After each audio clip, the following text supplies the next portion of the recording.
नमस्कार, आप देख रहे हैं पंच न्यूज एनसीआर और मैं हूं आपके साथ मानवी ठाकुर। शुरुआत करते हैं आज की खास खबरों से। छत्तीसगढ़ के एमसीबी जिले के Nagpur halt new rail line के विस्तारीकरण परियोजना के संबंध में विजय प्रकाश पटेल अधिवक्ता एवं पूर्व डीआरयूसीसी सदस्य ने बहुप्रतीक्षित एवं जीवनदायिनी Nagpur halt new rail line के बारे में हमारे चैनल के माध्यम से इस परियोजना के बारे में उन्होंने बताया कि 2018 में भूमि पूजन संपन्न हो चुका है एवं जिस कार्य को 2 वर्ष में पूर्ण कर लेना की सार्वजनिक घोषणा की गई थी, जिसका संपूर्ण फंड करीब 241.50 करोड़ रुपए रिलीज होकर पड़ा हुआ है। केंद्र और राज्य के वित्तीय लागत को वहन करने के लिए निर्धारित हुए एमओयू के पालन में केंद्र द्वारा फंड स्वीकृत के बाद 9 फरवरी 2024 को प्रस्तुत बजट में मुख्यमंत्री विष्णुदेव सरकार ने भी अपना फंड रिलीज कर दिया है। लेकिन इतना सब कुछ होने के बावजूद भी इस परियोजना पर गति क्यों नहीं आ रही है? इस संबंध में पटेल से पूछे गए प्रश्न में उन्होंने बताया कि भू अधिग्रहण की अंतिम कार्रवाई मनेन्द्रगढ़ कलेक्टर कार्यालय में लंबित है, जिसे देखते हुए जनता की उम्मीद और आशा जो एक जीवनदायिनी योजना जो काफी वर्षों से लंबित पड़ी हुई है, जिसे देखते हुए उन्होंने इस संबंध में प्रधानमंत्री सहित रेल मंत्री और रेलवे बोर्ड के अध्यक्ष को पत्र लिखा है, क्योंकि इस परियोजना के चालू होते ही लाखों की आमदनी रेलवे को प्राप्त होगी और जनता को भी सुविधा प्राप्त होगी। इस जीवनदायिनी योजना पर गति क्यों नहीं आ रही? क्या वजह है कि रेल लाइन का कार्य आज भी पूरा नहीं हुआ है? आपका नाम? मैं विजय प्रकाश पटेल एडवोकेट और मैं डीआरयूसीसी रेलवे डिवीजन बिलासपुर का मेंबर रह चुका हूं। पटेल जी, आपने पिछले कई वर्षों से रेल के संबंध में एक अभियान छेड़ा था, तो वो आंदोलन बीच में स्थगित हो गया। क्या वजह थी? क्या आपकी मांग पूरी हो गई?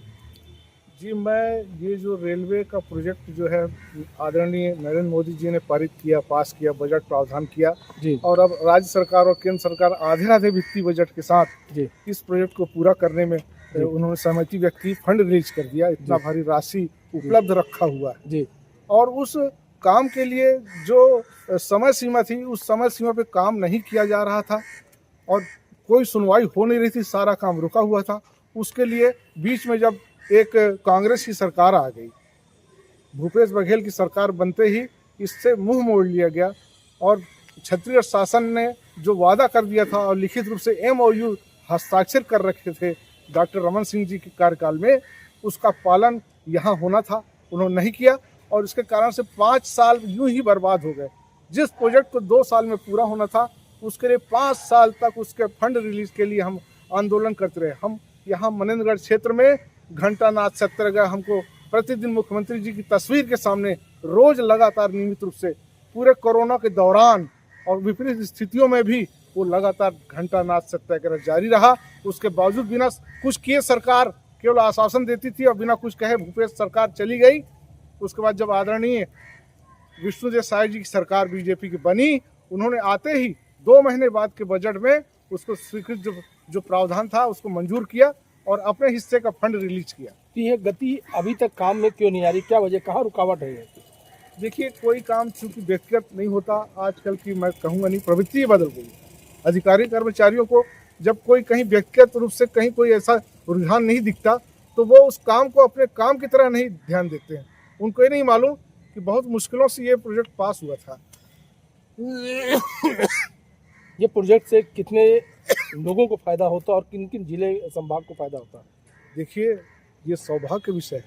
ये केवल मनेन्द्रगढ़ सिरमेरी कोयलांचल क्षेत्र नहीं है।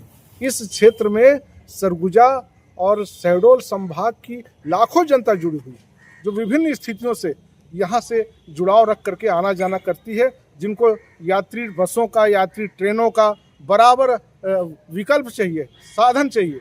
और आज जब एक ट्रेन ऐसी जो बिल्कुल नज़दीक से गुजर जाती है, उसे पाने के लिए मोदी सरकार जी ने सर्वे करके 3 बार और ये पाया कि वास्तव में लाखों आबादी छूट रही है, उनको लाभ नहीं। कोई यात्री उस अंबिकापुर से बिजली तक सेक्शन में कोई यात्री रहता नहीं, टोटा रहता है यात्रियों का, तो रेलवे को नुकसान। इससे उबरने के लिए इस प्रोजेक्ट को पारित किया गया। सारा सब कुछ जब हो चुका है, जब दोनों सरकारों ने फंड दे दिया है, रकम रखी हुई, इतनी बड़ी धनराशि आज इतने वर्षों से पड़ी हुई है और उसके बावजूद कोई काम जो है जिस तीव्रता से किया जाना, बोलिए, जिस काम को अब हो जाना चाहिए था, सारी व्यवस्थाओं के बावजूद काम में गति नहीं है। तो जो कछुआ छाप चाल कहते हैं लोग बाग, वो उससे भी गए गुजरी स्थिति से हम गुजर रहे हैं। आज अधिग्रहण के लिए कितना लंबा वर्ष लग गया, अधिग्रहण हुआ नहीं। अभी तक न तो भुगतान हुआ है, न चेक बटे हैं और मुआवजा किसी को दिया नहीं गया है। और उसके बाद अधिग्रहण की अंतिम कार्रवाई अटकी हुई है। इसको तीव्रता से अब किया जाना चाहिए और इतनी तेजी हो कि टेंडर 1-2 महीने के अंदर टेंडर पास होकर निकल जाए और काम शुरू हो जाए, क्योंकि इस क्षेत्र की जनता एक दिन आपका अगला कदम कौन सा होगा ताकि इस कार्य में गति आए? देखिए, ध्यानाकर्षण कराने के लिए जहाँ पे आप सब लोग का, मीडिया साथियों का भी सहयोग है, हम अपना खुद जो है इस पूरे अंचल में कोहराम मचा रखे हैं और यहाँ इस क्षेत्र की जनता एक एक दिन आंदोलित स्थिति से गुजर रही है, लेकिन कर कोई कुछ नहीं रहा है। इसलिए क्योंकि दोनों सरकारें भारतीय जनता पार्टी की काम करने वाली सरकार है। आज इसी सरकार ने न केवल फंड रिलीज किया, बल्कि वो दोनों सरकारों ने अपने हिस्से को तत्काल उपलब्ध करा दिया है।